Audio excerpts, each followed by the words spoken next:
Hello everyone. In today's class, we are moving to Module 3 of Research Aptitude, that is, Steps of Research.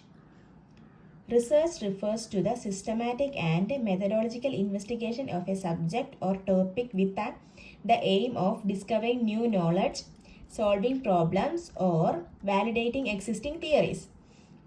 Research means it is a systematic investigation. It focuses on discovering new knowledge, solving existing problems or solving problems, validating existing theories. It involves the gathering and analysis and interpretation of information or data to address specific questions or objectives. It includes gathering of data, analysis and interpretation of information, etc. Research can take many forms, including scientific experiments, surveys, observational studies, literature reviews, theoretical analysis, etc. Research has many forms. We are collecting data through different methods. It includes scientific experiments, surveys, observational studies, literature reviews, theoretical analysis, etc. Research plays a crucial role in advancing understanding, informing decision making, and driving innovations in various fields. Research plays a different roles in our understanding, decision making, and making knowledge on new areas, studying new fields, etc. Next one is steps of research. First one is identify and define the research problem.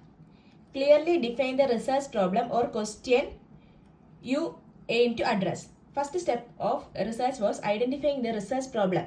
What we want to study, what was the research question, how to address that issue. So first one is identify and define the research problem. Second one is review of existing literature. Conduct a thorough review of existing literature relevant to your research topic. We have to study the already existing studies related to our topic. These help you to understand the current state of knowledge, identifying the gaps or controversies. It helps us to identify what are the problems facing during that research, what was the current status of that research, and what are the gaps between our aim and its practical application. So reviewing existing literature was an important step. Third one is formulation of research hypothesis. Based on your review of literature, formulate a clear and specific research hypothesis or research question.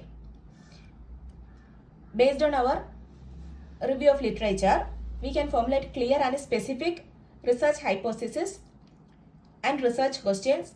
How to solve that problem, what was our research question, how to approach an issue. This was included in the formulation of research hypothesis. This statement guides your research and provides a focus for data collection and analysis. It gives the idea that how to collect data and what are the methods used for data collection. Our hypothesis says that what type of data we need to collect, qualitative method or quantitative method, etc. Fourth one is design the research methodology.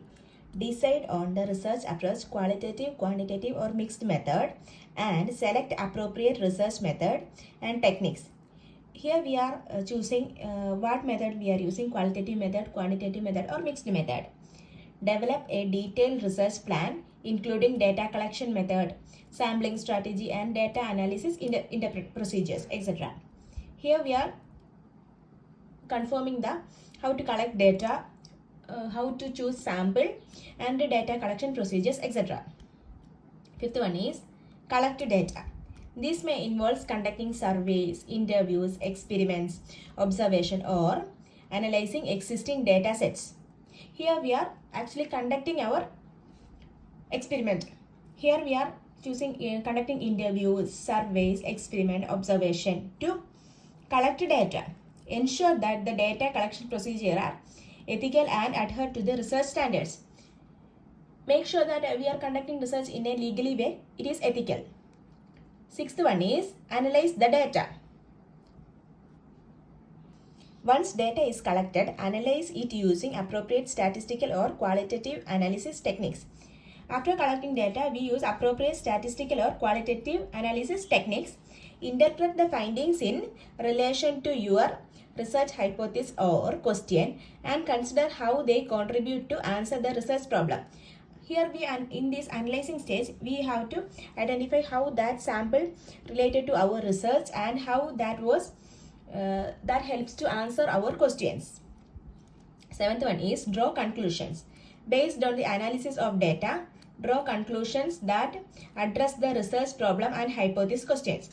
In this stage, we are drawing conclusions from that analyzed data and the research problem, and through this data we can make conclusions about our questions. Next one is communicate results. Prepare a research report or paper to communicate your findings to the academic community or relevant stakeholders. After drawing conclusions, we present our report to the academic community or relevant stakeholders. This typically includes introduction, literature review, methodology, result, discussion, and conclusion. In that presenting stage, we need an introduction, review of literature, methodology, result, discussion, and the conclusions we drawn. Ninth one is evaluate and reflect. Here this stage, reflection on the research process including strength, limitations, and areas for improvement. In this stage, we have finding that what was our limitations, what was our strength, and which area need more improvement, etc. Consider how your research could be expanded or refined in future studies. How it is useful for our future studies, what are the limitations, what are our strengths, in what area we need improvement, all are discussed in this stage. 10th one is disseminate findings. Share your research findings through presentation at conference, publications in academic journals or other appropriate channels. Here this stage we are going to share our academic findings through conference, publication in journals or other appropriate channels. Engaging with peers and experts in your field to exchange ideas and contribute ongoing scholar discussion. In this stage, we are discussing about our topic to peer groups, other channels, etc. for ongoing discussion. These are the 10 stages of a research process. We can discuss it in a diagram. First one is identifying the problem. Second one is review of literature. Third one is selecting research question and objectives and hypothesis, setting hypothesis. Choosing the study design. Here we are choosing how to take that method, qualitative method, quantitative method, or mixed method, etc. Deciding on sample design. How to design that sample through interview method, questionnaire, or etc. Collecting data. Processing analyzed data. Next one is writing the report. That was how to identify that problem through writing the report. This was the research process. In the conclusion of a research paper, the key findings and insights are synthesized to provide a comprehensive understanding of the study's implication. It begins by restarting the problem of research question, reinforce the central focus of the research. In the concluding page, we are giving our key findings, insights, and providing a comprehensive study. What we got from this study. A summary of the main findings follows, highlights the significant contribution of the study. Recommendation for future studies also provided. In this stage, we are discussing what was our limitation, what was our strength, and how it is useful for future studies, etc. Finally, the conclusion offers some final reflection on the broader significance of the research and leaving the reader with a lasting impression. At this final stage, we say that what are the findings we got from this study. That was the final step for the process of research. Here is the complete explanation of the module 3 of research aptitude.